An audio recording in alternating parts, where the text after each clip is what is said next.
selamat beribadah saudaraku yang dikasihi Tuhan. Salam damai dalam kasih Tuhan kita Yesus Kristus yang akan terus menyertai dimanapun saat ini saudaraku berada.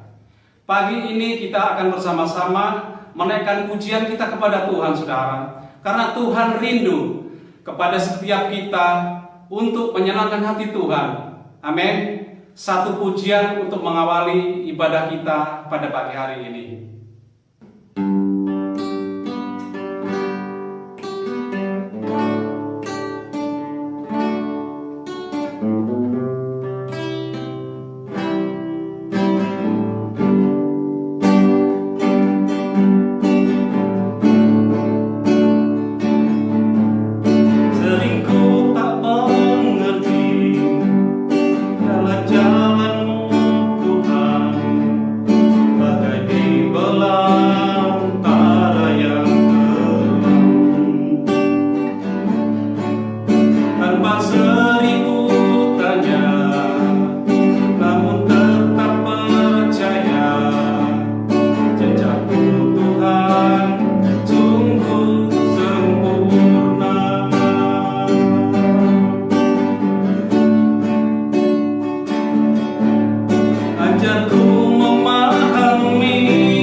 Renungan firman Tuhan yang akan disampaikan oleh hambanya Bapak Lopo saya serahkan kepada hambanya.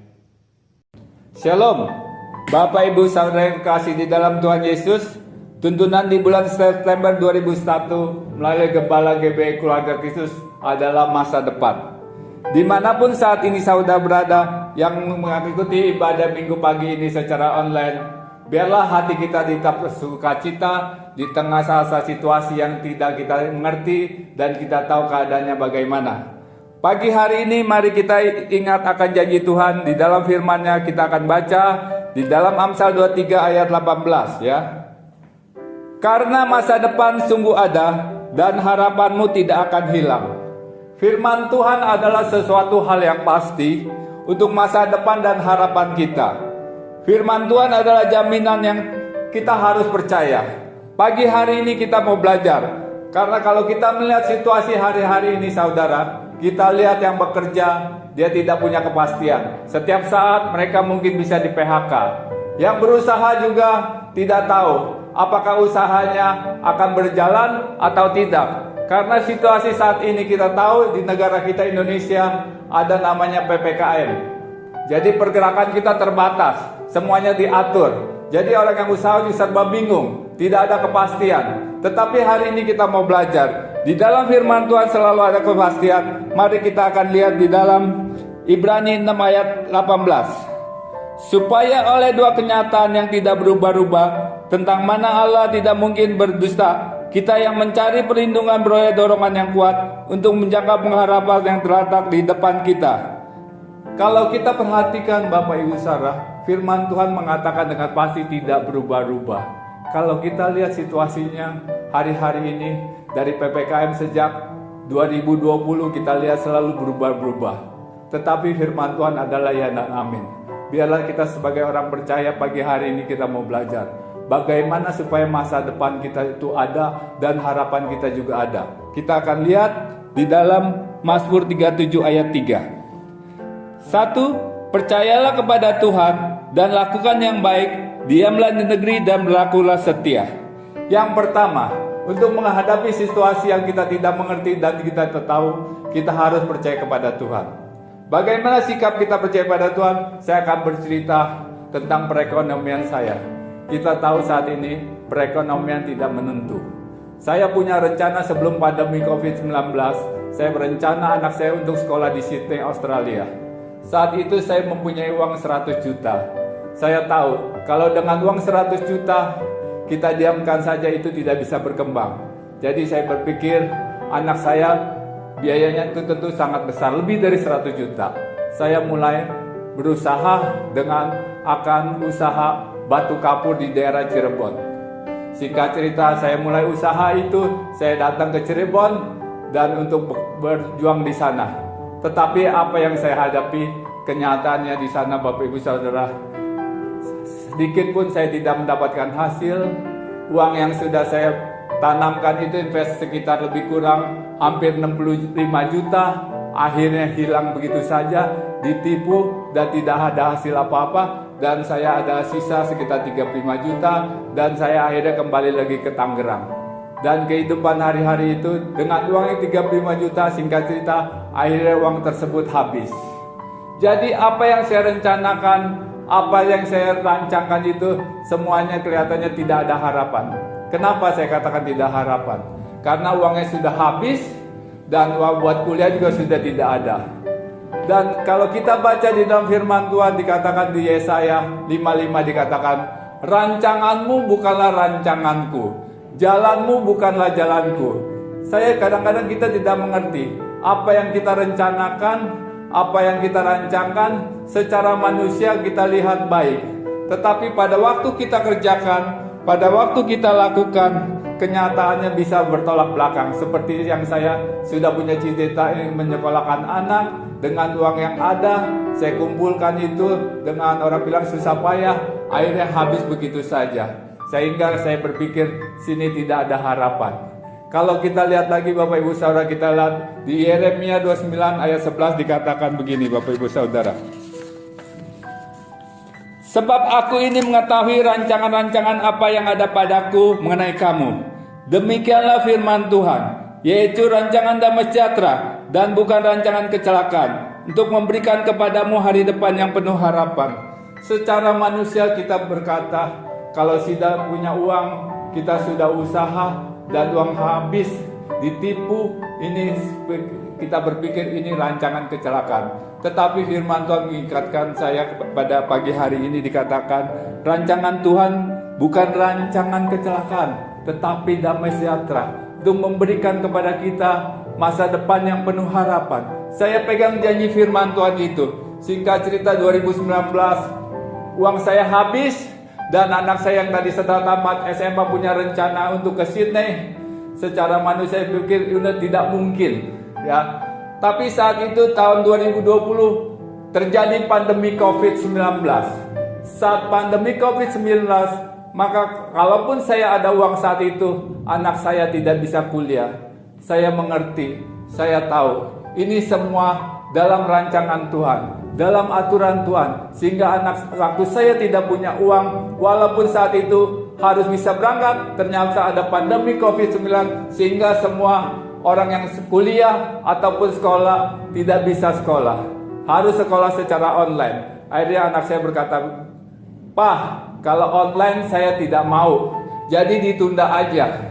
Ya, dia tidak mengerti dan tidak tahu. Kalaupun saat itu dia minta untuk kuliah, uangnya saya sudah tidak punya. Uangnya saya tidak punya ada. Ya, jadi untung saat itu ada pandemi sehingga anak saya ditunda kuliahnya, dan pada tahun 2020 Maret dia berkata lagi, "Pak, saya mau kuliah online lah." Nah, kebetulan saat itu perlahan demi perlahan uang yang saya kumpulkan sejak saya ditipu itu, saya sudah punya uang lagi. Lebih kurang hampir 100 juta. Singkat cerita, saya berkata pada, "Boleh, silakan." Ya, jadi uang yang saya tabung itu sekitar 100 juta. Hasil yang baru lagi, singkat cerita, saya transfer ke universitasnya sehingga anak saya bisa kuliah secara online. Ya, kalau kita pikir lagi Bapak Ibu Saudara, secara manusia seringkali kita berpikir kalau kita mau sesuatu harusnya semua serba ada baru kita kerjakan. Tetapi pengalaman saya mau ceritakan Bapak Ibu Saudara. Ini setiap musim berbeda Bapak Ibu Saudara. Pada waktu anak saya yang ke-1 dan kuliah, itu uangnya selalu pas mereka mau kuliah baru ada. Suatu saat, pernah suatu kali anak saya yang kedua kuliah, uangnya pada waktu mau bayar uang semester, saya tidak punya uang Bapak Ibu Saudara. Sehingga terpikir bagi saya, cara yang gampang adalah kita pinjam uang kepada keluarga kita atau saudara kita. Ya, singkat cerita saya berkata, saya mau pinjam uang ya untuk bayar uang semester. Dikasih Bapak Ibu Saudara. Setelah dikasih saya berpikir lagi, bukankah kita punya Tuhan yang luar biasa, Tuhan yang sanggup menolong kita? Sehingga saya berpikir saya tidak akan lakukan ini lagi. Ya, setelah itu Bapak Ibu Saudara, sampai anak saya yang kedua kuliah selesai, saya tidak pernah berutang. Hanya sekali Bapak Ibu Saudara. Karena itu keinginan saya sendiri Bapak Ibu Saudara. Jadi seringkali orang bilang Tuhan itu tergantung kita Bapak Ibu Saudara. Pada waktu kita punya keinginan memang berutang, Tuhan izinkan itu terjadi. Kita berutang. Sehingga saya berkata, Tuhan saya tidak mengutang lagi. Tuhan juga berikan Bapak Ibu Saudara. Jadi Tuhan yang kita percaya, Tuhan yang kita sembah ini sungguh luar biasa Bapak Ibu Saudara. Apa yang kita inginkan, apa yang kita perlukan, kalau kita percaya kepada janji firman Tuhan, pasti Dia akan berikan Bapak Ibu Saudara. Jadi anak saya yang sekarang yang ketiga sudah kuliah secara online Bapak Ibu Saudara. Tapi saya mau katakan Bapak Ibu Saudara, uangnya itu cukup besar Bapak Ibu Saudara. Butuh uang sebesar 500 juta kalau dia sampai tamat. Sampai saat ini saya tidak ada dana untuk menyelesaikan uang kuliah itu. Jadi setahap demi setahap Bapak Ibu Saudara. Kalau pengalaman anak saya satu kedua itu, pada waktu mereka akan bayar uang semester, baru uangnya ada. Tetapi ini yang luar biasa Bapak Ibu Saudara. Anak saya yang ketiga ini Bapak Ibu Saudara, sebelum dia semester yang kedua dia masuk, uangnya sudah tersedia Bapak Ibu Saudara. Jadi saya hanya bayar lagi sekitar lebih kurang 75 juta. Itu sudah saya selesaikan pada bulan Juli. Ya, sedangkan semester dia yang satu belum habis Bapak Saudara. Dia habisnya semester kira-kira September atau Oktober 2021 ini. Jadi uang yang semester yang kedua ini dia sudah bayar, sudah saya bayarkan Bapak Saudara. Dan untuk yang selanjutnya bagaimana? Saya percaya kalau Tuhan sudah memulai, pasti Dia akan menyelesaikan.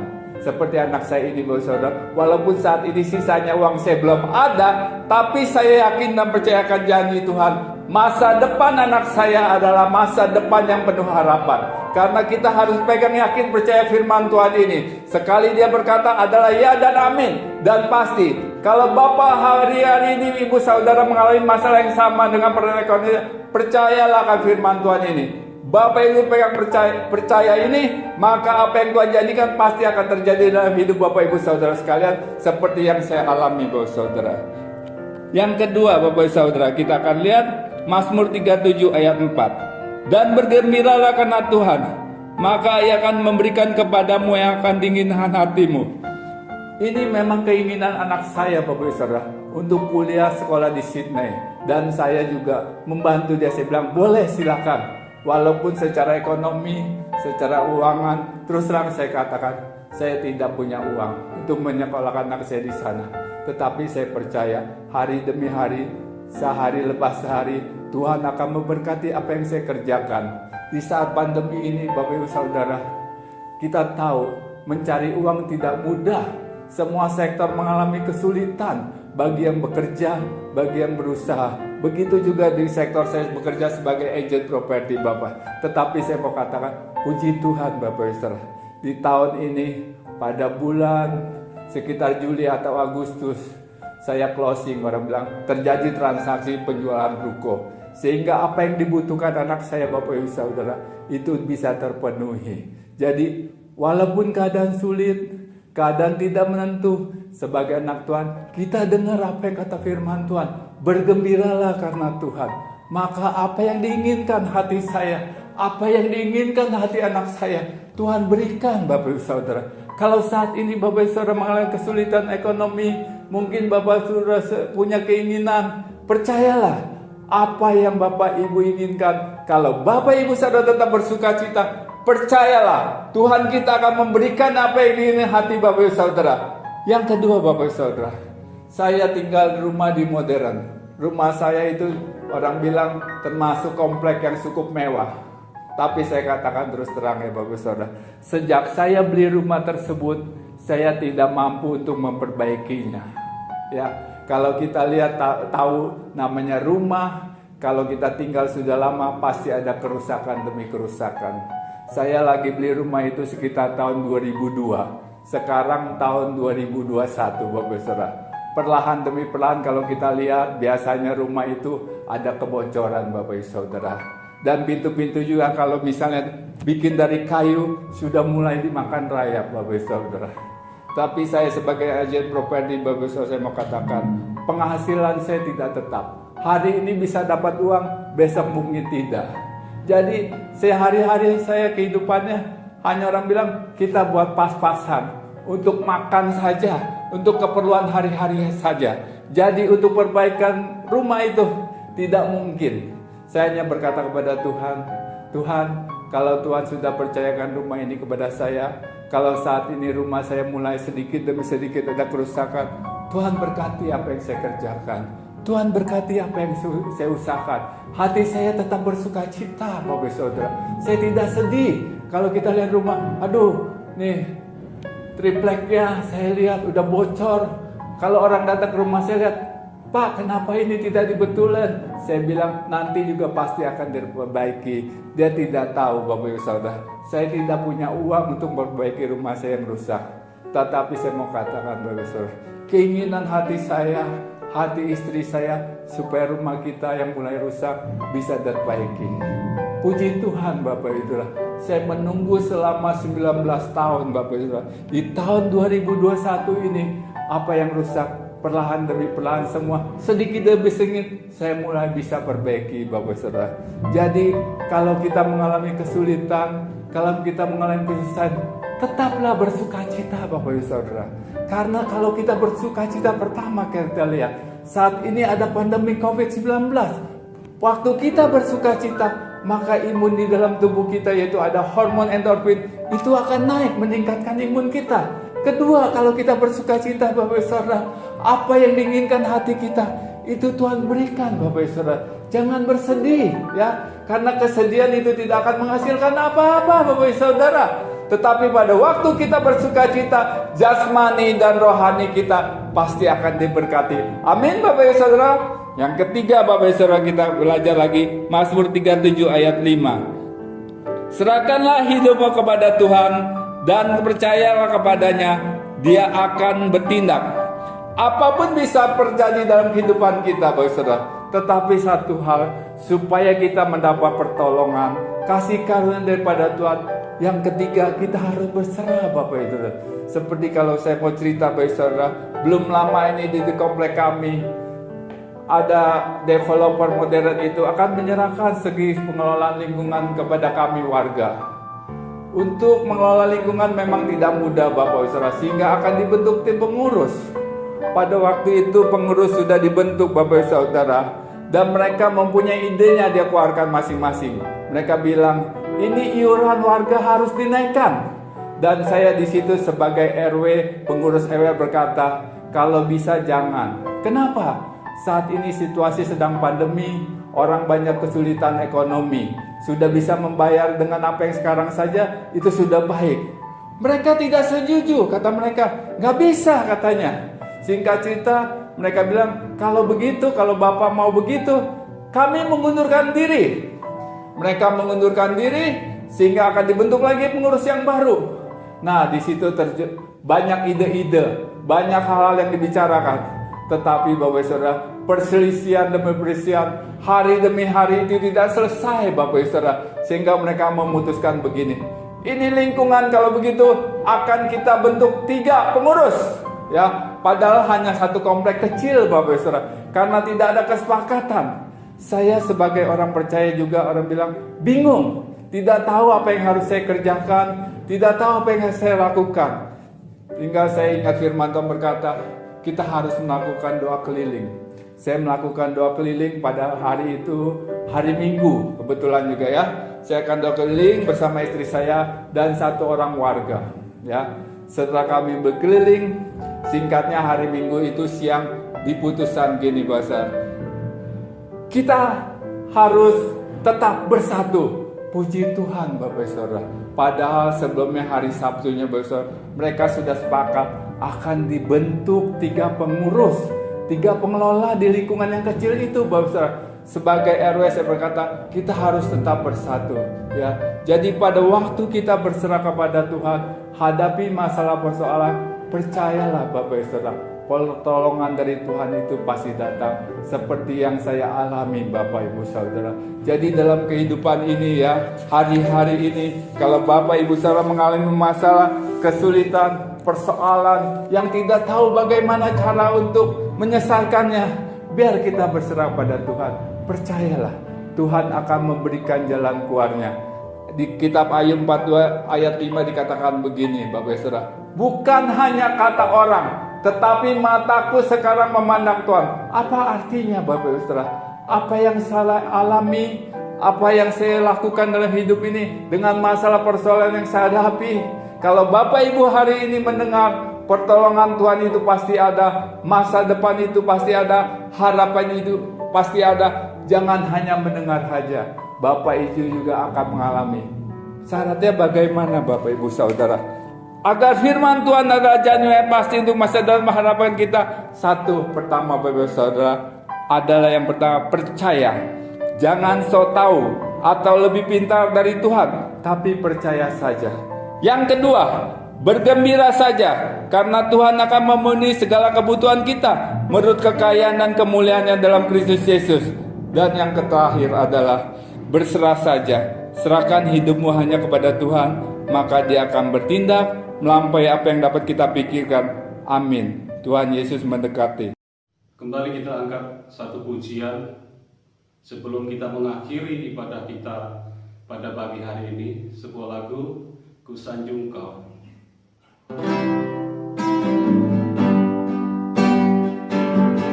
Ku sanjung Kau di tempat tinggi, sebab Engkau Imam besar aku. Ku sanjung Kau lebih dari yang lain.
Mari kita berdoa. Terima kasih Bapa dalam surga untuk firman-Mu pada pagi hari ini. Apa yang pernah saya alami, apa yang kesulitan, kesusahan Tuhan, biarlah saat ini juga melalui firman-Mu ini, jemaat yang mendengar secara online Tuhan, mereka juga dapat mengalaminya seperti yang hamba-Mu pernah alami Tuhan. Pertolongan dari Tuhan ada di masa-masa sulit ini Tuhan. Masa depan selalu ada, harapan selalu ada bagi setiap kita yang percaya. Terima kasih Bapa. Hanya di dalam nama Tuhan Yesus kami sudah ucap syukur. Amin.